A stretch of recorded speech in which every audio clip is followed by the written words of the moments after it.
Ang mga unggoy ay nakatira sa mga pangkat ng lipunan na kilala bilang mga tropa na maaaring saklaw sa laki mula sa ilang mga individual hanggang sa higit sa 100.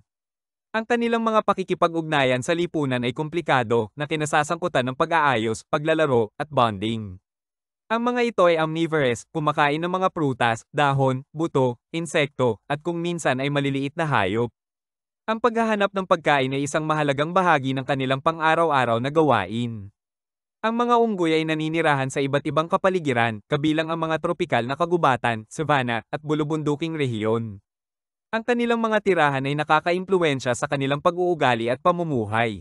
Gumagamit sila ng iba't ibang mga vocalization, ekspresyon ng mukha, at wika ng katawan upang makipag-usap na tumutulong sa kanila na mapanatili ang mga bono sa lipunan at alertuhan ng tropa sa mga panganib. Paglalaro at katalinuhan, ang mga unggoy ay kilala sa kanilang mapaglarong pag-uugali na mahalaga para sa pag-unlad ng lipunan. Nagpapakita sila ng mga kasanayan sa paglutas ng problema at naobserbahan gamit ang mga tool sa ligaw. Ang pag-ibig ay tulad ng isang unggoy na umiindayog sa mga puno, ito ay tumatagal ng mga paglukso ng pananampalataya at mahigpit na kumakapit.